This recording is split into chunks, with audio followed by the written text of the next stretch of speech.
समास। 3 समासों का बारे में मैं आप लोगों को बता चुका हूं, समझा चुका हूं, पढ़ा भी चुका हूं। चौथा है अव्ययी भाव, अर्थात जो व्यय न हो, जो खर्च न हो, अर्थात एक स्थान से दूसरे स्थान न जाए, तो उसको जड़ भी कहते हैं। लेकिन अव्यय का अर्थ ही होता है न खर्च। व्यय यानी खर्च, यानी लगाना देना, न यानी न, यथावत अपने स्थान पे।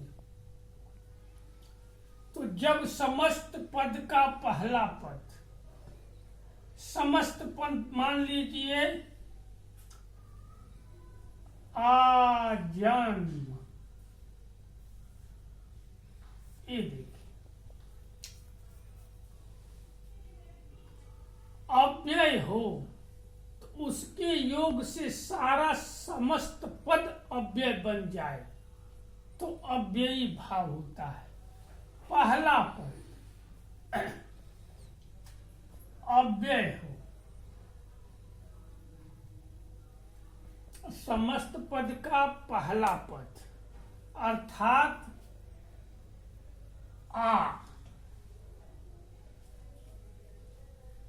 यही नहीं हो सकता।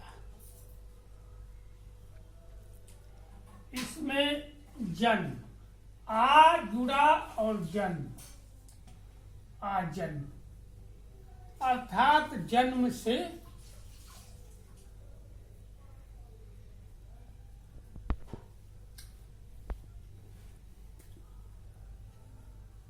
या जन्म से लेकर, देखिए आ जन्म,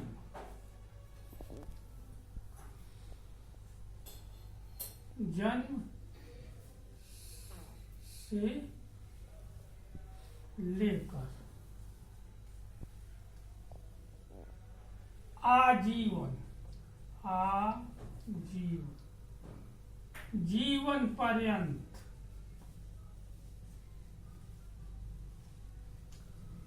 आमरण,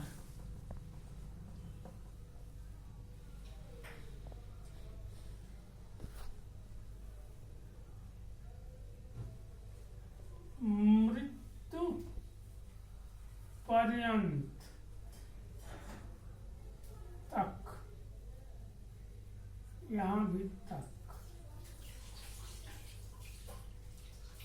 अवश्य,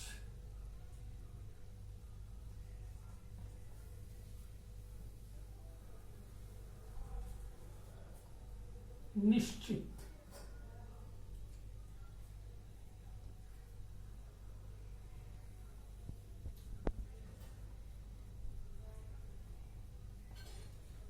निश्चय,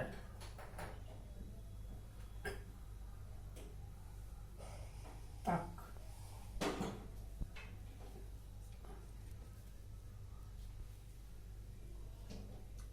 आज,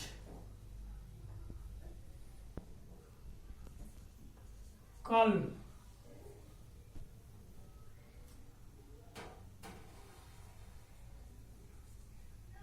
अभी,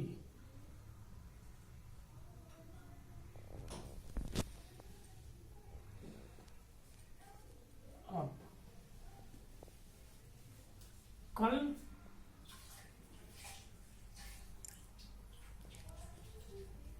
बीता हुआ, आज। अब देखिए आजन्म, समस्त पद का पहला पद आ है, आ है, आ है, आ। आजन्म यानी जन्म से लेकर, आजन्म को आजन्मु नहीं कर सकते, चाहे इसमें कोई भी लगा दीजिए, बहुवचन, एक वचन, द्विवचन, ये बदलने वाला नहीं है, इसमें परिवर्तन नहीं आएगा। आजन्म है तो आजन्म में रहेगा।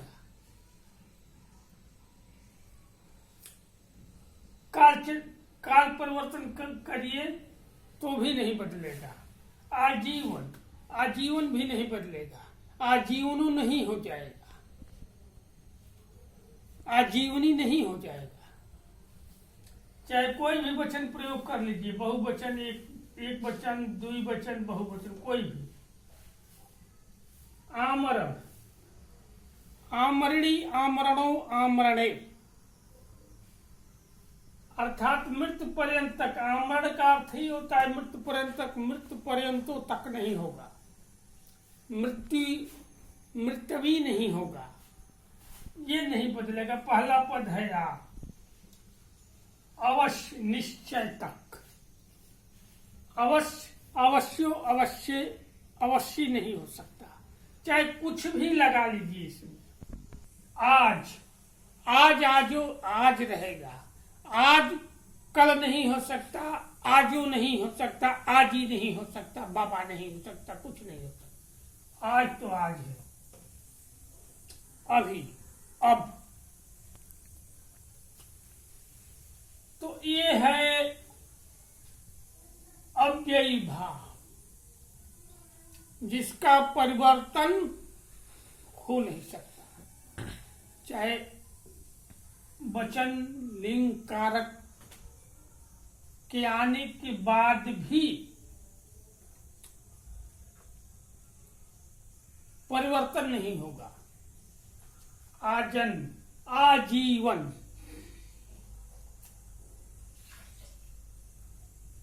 आजीवन, जीवन तक, जन्म से। कारक जी यहां गए। मृत्यु पर्यंत तक, ये भी कारक है जिसमें विभक्तियां हम पढ़ाए थे। कुछ ऐसे कारक है जिसमें विभक्तियां आती ही नहीं, फिर भी वो होता है। तो जन्म से लेकर, से कारक किसमें आता है, ये आप लोग को मैं पढ़ा चुका हूं, समझ लीजिएगा। आजन्म, फिर भी इसमें कोई परिवर्तन नहीं हुआ, क्योंकि आजीवन, जीवन पर्यंत तक, यानी जीवन के अंत तक, शुरू से लेकर अंत तक, बस कोई परिवर्तन नहीं। आमरण, मृत्यु पर्यंत तक, बात एक ही है। जीवन पर्यंत तक या मृत्यु पर्यंत, मृत्यु तक भी कोई बदलाव इन शब्दों में नहीं होगा, इसीलिए अव्ययी कहलाते हैं। आज को आज ही रहने दीजिए, कल को कल ही रहेगा, निश्चय ही रहेगा, अवश्य ही रहेगा, आज ही रहेगा, आदि नहीं हो जाएगा, आज इत्यादि ही रहेगा। तो इनमें परिवर्तन नहीं होता, और एक से पूरा अव्यय बन गया, अव्ययी हो गया, जिसको व्यय नहीं किया जा सकता। आमरण, मृत्यु पर्यंत तक। तो ये है अव्ययी भाव। और आप कहेंगे कठिन होगा समझने में, लेकिन इतना जान लीजिए, जिस शब्द, जिस पद, जिस वाक्य ये पहले पद में, यानी पहले वर्ण में परिवर्तन नहीं होता, या पहला पद बदलता नहीं, पुरुष, वचन, लिंग और कारक के आने के बाद भी वही होता है अव्ययी भाव। अव्यय तो एक ही है, हम मानते हैं उस ईश्वर को। सृष्टि बदल सकती है, प्रकृति बदलती रहती है, मानव विचारों की श्रृंखलाएं बदलती रहती है, मानव शरीर बदलता रहता है, हर प्राणियों का शरीर में परिवर्तन होता रहता है। उस परम पिता में परिवर्तन नहीं होता, ये मेरा मानना है। बाकी आप लोगों पे और इसमें आज और कल में ये परिवर्तन नहीं होगा। आज ही रहेगा, कल नहीं हो सकता, और कल आज नहीं बन सकता। जीवन मृत्यु नहीं हो बन सकता, और मृत्यु जीवन का रूप नहीं ले सकती। निश्चय अनिश्चय नहीं, अनिश्चय निश्चय नहीं हो सकता, यही है। और ध्यान दीजिए, पढ़िए, समझिए। न समझ में आए तो फिर सूचित करिए। ऐसा न हो कि कोई टिप्पणी ही नहीं आई और हम समझे भी नहीं, हम नाराज भी हो, इनको पढ़ाने नहीं आता। आप हमें सूचित करिए, मैं आपको बताऊंगा। इसीलिए मैंने शुरू किया है कि आज के हमारे शिक्षक महोदय सर जी